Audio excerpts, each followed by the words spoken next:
Hujan deras yang terjadi sejak Selasa malam hingga Rabu pagi membuat sejumlah wilayah di Indonesia termasuk Jakarta terendam banjir. Hingga kapan curah hujan tinggi akan berlangsung dan bagaimana mengantisipasi dampak dari cuaca ekstrim ini? Sudah bergabung bersama kami Kepala Badan Meteorologi, Klimatologi dan Geofisika atau BMKG Ibu Dwi Korita Karnawati dan juga Kepala Pusat Data dan Informasi BPBD Jakarta Pak Muhammad Yohan. Pak Yohan, Bu Rita, selamat malam semuanya. Selamat Selamat malam. malam Mas Egan. Ya, terima kasih atas waktunya bersama kami di Prime Time ini. Saya mau ke Pak Yohan dulu ya. Pak Yohan, berapa banyak titik banjir di wilayah DKI Jakarta sebagai akibat dari cuaca ekstrim dan perkembangannya hingga malam hari ini seperti apa Pak Yohan?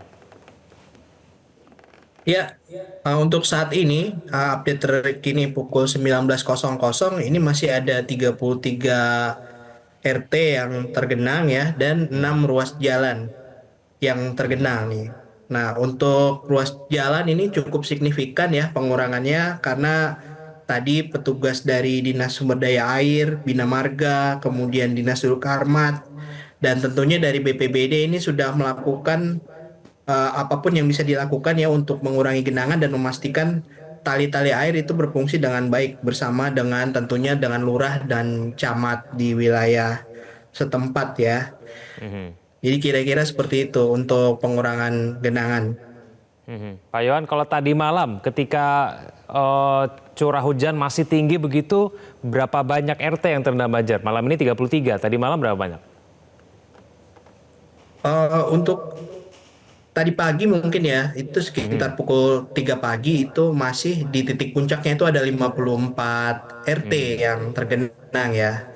Tapi kalau boleh saya review sedikit, ini kebetulan juga ada dari BMKG, ada Bu Rita ya.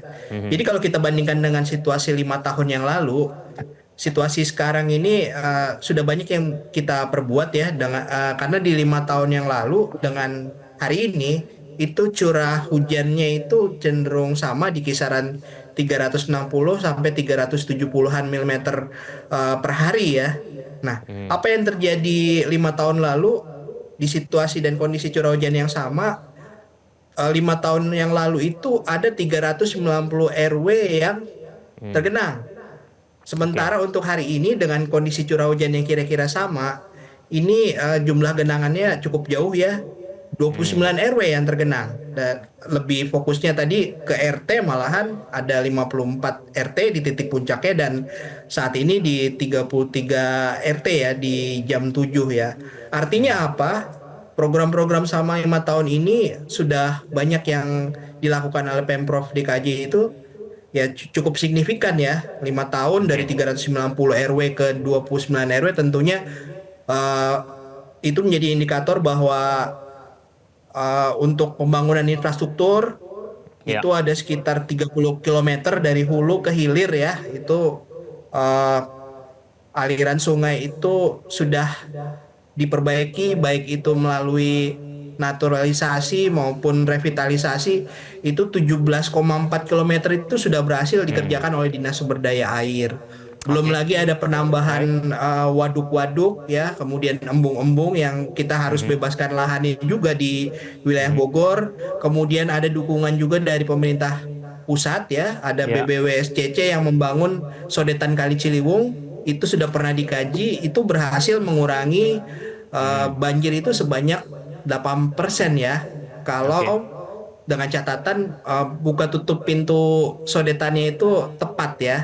Ya. Jadi kira-kira seperti itu. Kemudian yang terjadi di Pemprov DKJ, kami sadar bahwa mengatasi bencana itu tidak bisa sendiri, harus bareng-bareng. Kita harus menepikan yang namanya ego sektoral, sehingga BPBD, Dinas Sumber Daya Air, kemudian Ya. Bina Marga, kemudian Satpol PP, Dishub, tentunya aparatur di wilayah, kelurahan, kecamatan, dan wali kota ini kita bahu-membahu dengan kolaborasi yang baik. Kita bisa mengatasi ini bersama ya dari Ya. tahapan yang namanya mitigasi. Karena Ya. sejak tahun lalu, sejak bulan Oktober, kami secara bersama-sama sudah melakukan yang namanya apel kesiapsiagaan menghadapi Oke. bencana Ya. hidrometeorologi ya. Oke. Jadi ini sudah dilakukan baik di tingkat wali Ya. kota, di tingkat provinsi bahkan dipimpin langsung oleh Pak PJ Gubernur ya, Pak Teguh Ya. Setiabudi. Bahkan Baik. beliau pun tadi malam atau tadi pagi dini hari itu sekitar pukul 1 itu bersama dengan aparatur di wilayah ini sudah turun ke lokasi untuk melihat situasi genangan itu seperti apa ya. Ya, Jadi baik. Jadi ada perkembangan itu yang begitu ya, Pak dilakukan. Yohan ya, dari tahun ke tahun setelah ada upaya yang dilakukan bersama-sama begitu. Bu Rita, melihat perkembangan jumlah titik banjir yang seperti sudah diceritakan oleh Pak Yohan tadi, wajar tidak melihat cuaca kemarin begitu? Jadi sebetulnya tentang kondisi cuaca kemarin, bahkan ini kemungkinan masih akan terulang lagi selama bulan Januari Februari, itu sudah kami koordinasikan, kami informasikan kepada pemerintah Provinsi Jakarta itu sejak awal Desember.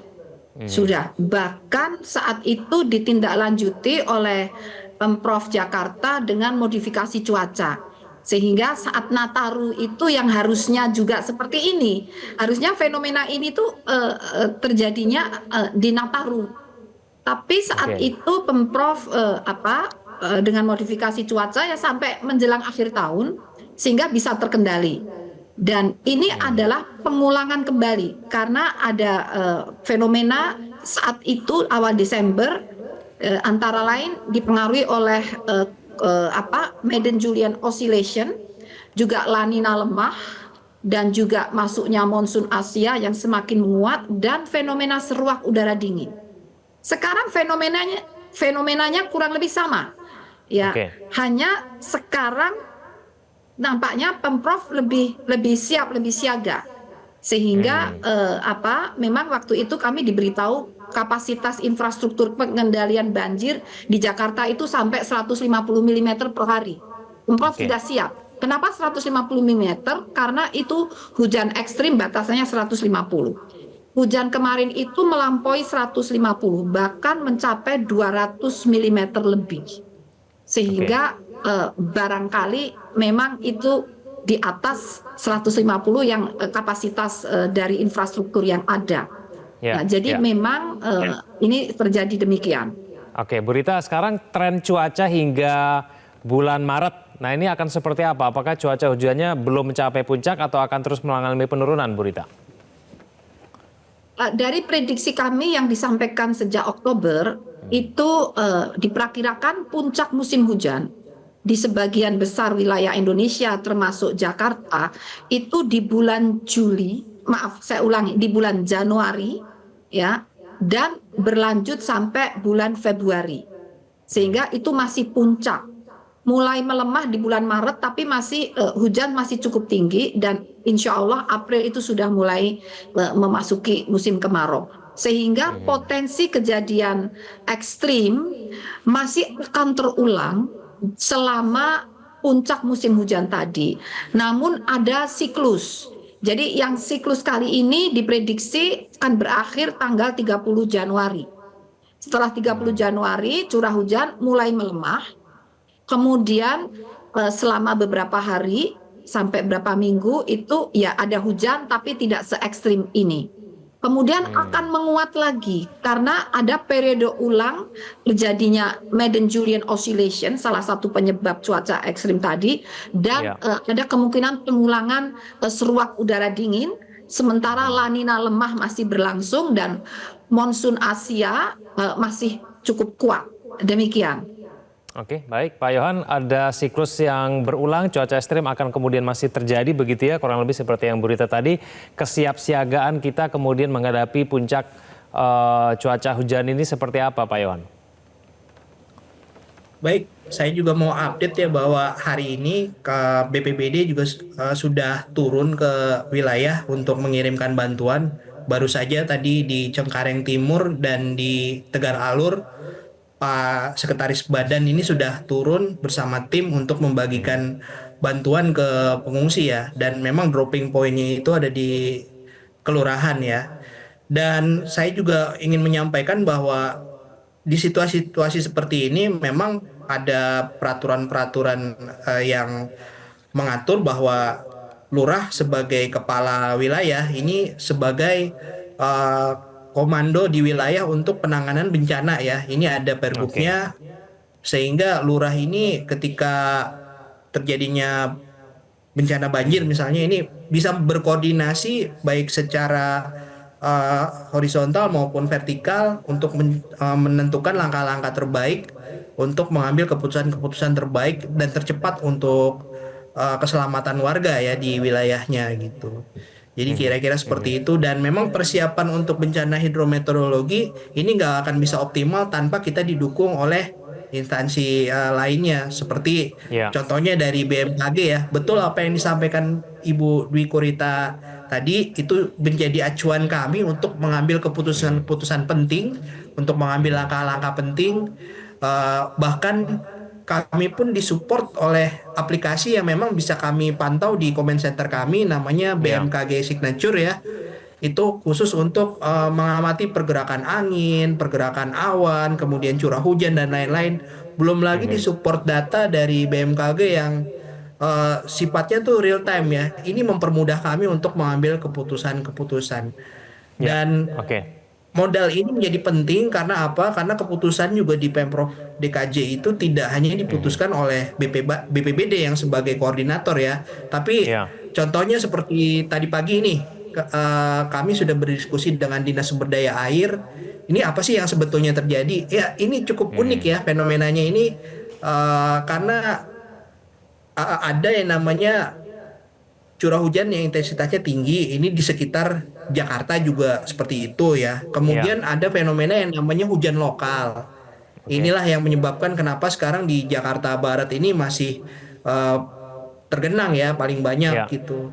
Ada Oke. 33 RT nih, kalau dari 35 terakhir di update jam 19 ini 35 RT ini posisinya di Jakarta Barat. Kenapa? Karena pada kemarin dari kemarin dari tadi pagi ya subuh dini hari itu memang intensitas hujan lokalnya ini yang seperti Ibu Dikorita sampaikan, kemampuan menampung kami ini rata-rata 150, tapi curah Oke. hujannya sampai pada titik tertentu mencapai 377 ya pada Ya. jam-jam tertentu, sehingga ini Oke. mengakibatkan overload ya. Tapi fenomenanya itu di lokal lokal di Hmm. Jakarta Barat, ada di sedikit Jakarta Timur itu seperti itu. Oke. Ditambah lagi ada fenomena yang namanya rob. Jadi Ya. di Ya. utara didorong juga dengan adanya rob ya. Ya. Sehingga genangan ini lebih Oke. Baik. Ini mungkin bisa langsung lebih dijawab sulit untuk sama Bu Rita diarahkan. ya, Pak Yohan ya. Bu Rita mau dijawab nih Bu. Ini mungkin ada banyak masyarakat sampai sekarang mungkin masih kaget begitu ya dengan fenomena hujan lokal tadi yang mungkin hanya ada di wilayah timur maupun utara, tidak merata. Itu mungkin penyebabnya apa Bu? Dan kemudian bagaimana supaya masyarakat bisa lebih aware dengan persoalan seperti ini? Singkat saja Bu Rita. Jadi hujan lokal itu memang bisa terjadi. Eh, Artinya gini, saat ini itu fenomenanya mulai dari global, global itu yang La Nina dan monsun Asia, kemudian regional itu yang Madden-Julian Oscillation dan surut udara dingin, dan lokal itu akibat dari naiknya massa udara basah karena ada ketinggian di selatan DKI ya, di selatan Jakarta. Jadi ada fenomena orografi lah ya. Naik penguapan, lalu uap air naik membentuk awan-awan, kemudian menabrak gunung dan turun sebagai hujan. Jadi memang ada yang lokal, ada yang regional, dan ada yang global. Demikian. Oke, baik. Semoga kemudian masyarakat bisa lebih waspada mengenai musim hujan yang mungkin masih terus terjadi hingga bulan Februari dan baru menurun di bulan Maret begitu ya, kurang lebih seperti yang disampaikan oleh Bu Rita. Bu Rita, Pak Yohan terima kasih sudah bergabung bersama kami di Prime Time News. Selamat Terima malam kasih semuanya. Mas Egan. Terima kasih Bu Dwi Korita. Jelajahi cara baru mendapatkan informasi. Download Metro TV Extend sekarang.